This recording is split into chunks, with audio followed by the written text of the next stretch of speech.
Have you ever found it difficult to score in a T20 game? I know I have a number of times, whether it's a bowler bowling a good spell, the wicket doing a little bit, swinging, nipping around, or if I'm struggling to time the ball. It happens to nearly every batter. Often when I was younger, to get out of this situation, I just tried to hit the ball further and further. Now, for me, look, it might have worked every third or fourth game, but until I actually understood the game and developed a couple of skills and listened to my coach or mentor, it wasn't until then I really capitalised on those good balls, whether that being getting across my crease or playing with soft hands. These are really, really tough times that I didn't really understand the game of cricket, and I had to put my ego away for one. I wanted to whack the ball out of the park, but sometimes this only made things more difficult. It wasn't until I was about 17, listening to my coach, that there were other avenues to score quickly, not just bashing it over the fence. And there are 3 key points that he told me. In this video, I'm going to share 3 key points with you. And it's not all about hitting the ball out of the park. The first key point is scoring runs off good balls. Now, obviously the bowler's hitting a nice hard length, and as a batsman, you'll probably have to get out of your comfort zone at times, whether that's moving around in your crease or, getting right across, closing the face. Generally, you've got gaps either side of the field, and to do that, personally, I like to get right back in my crease, which gives me extra time to see the ball. And whether the line of the ball then is, I can tuck off my hip for one, or I can run it down to third man. They're generally my 2 gaps that I look for. But it's all about trying to take the game on and getting out of your comfort zone when you're under the pump against a good spell of fast bowling. So a nice easy drill to do this is just set out a couple of cones. So you've got your bowler, and when he's throwing the ball or bowling the ball at you, no matter where it is, you want to try and either hit through one of these 3 gaps. You'll find if they do bowl a bad ball, you're going to put the bad ball away anyway. Any width, you're going to whack it. That's just general instinct of the game. So every time he's throwing the ball, you're just looking to try and hit through one of the gaps, and generally they're the gaps in the game to get you down the other end off strike. And to doing that, you're going to get into your innings, you're going to build momentum, and the big shots, after you pick up the pace of the wicket, will become much easier. So let's have a go.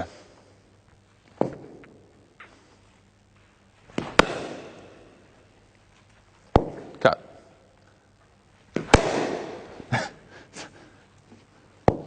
This drill is easier than what it looks.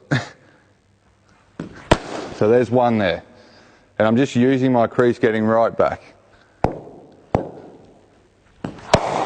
2.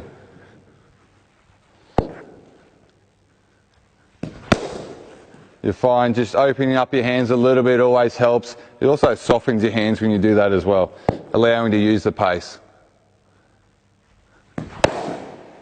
I find, as I said before, nice and deep in your crease. Give yourself extra time to hit the ball. You'll find it's up higher, coming through. If they do bowl a fuller ball, then generally you've played enough straight drives to hit it back down the ground for a nice single or a strong boundary. Just comes through instinct. As I said earlier, you must play with that good intent to score. Key point number 2 is running between wickets. No matter how well you're hitting the ball, whether you're whacking them out of the ballpark or you're scratching around trying to get off strike, you can always control running between wickets. So say you do take the men on in the deep, it's always crucial that you push for the first or second one hard.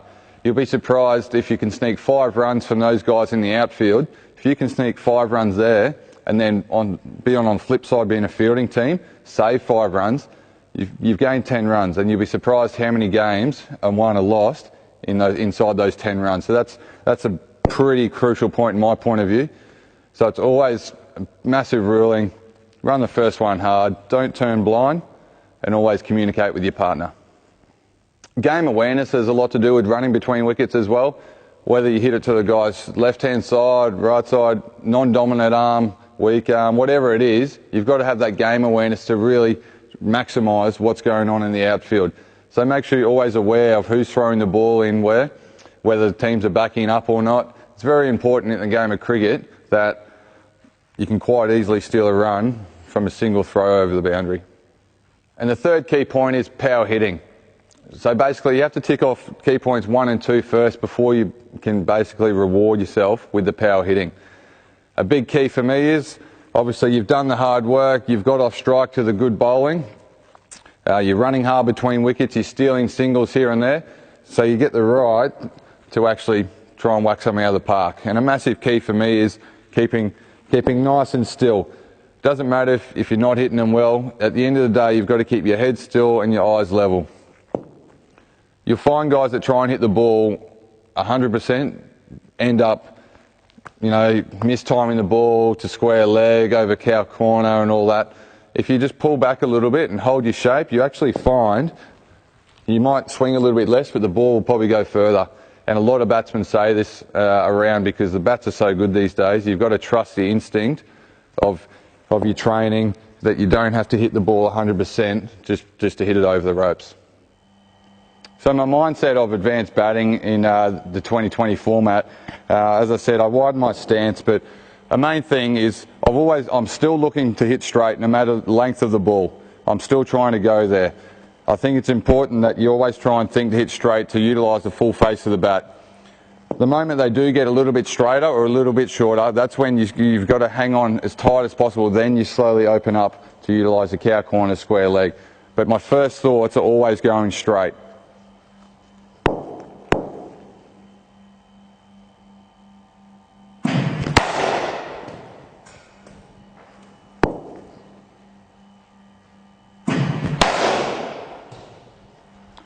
A massive key is keeping the head still. Even though your arm speed's coming through and you're extending, it's important to keep your head still.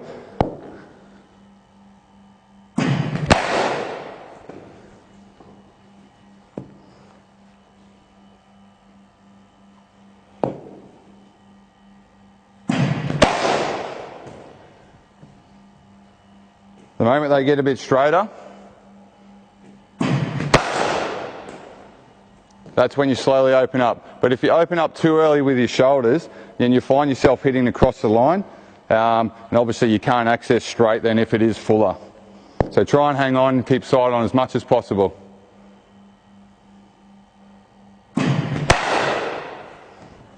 I'm not so much worried about your foot movement here. As I said, the most important thing is keeping your head still. So just to go over those 3 points again, we've got scoring runs off good balls, we've got running hard between the wickets, and then we've got our power hitting. To do all this, you've got to have good intent.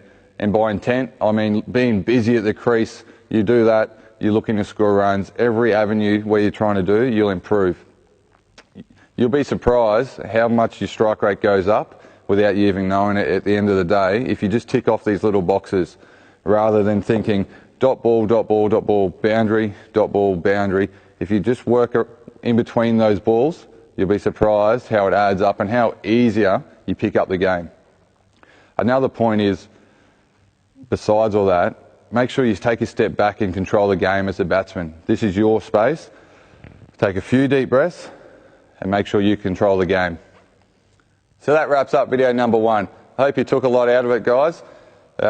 Make sure you keep an eye out for video number 2. It's going to be all about bowlers, how to stop an attacking batsman, and it's going to be good fun. Just before we go, I'd love to hear your feedback. What did you learn out of this, and how's it going to improve your game? Thanks again, guys, and if you've got a question, feel free to ask, and I'd love to get back to you as soon as possible.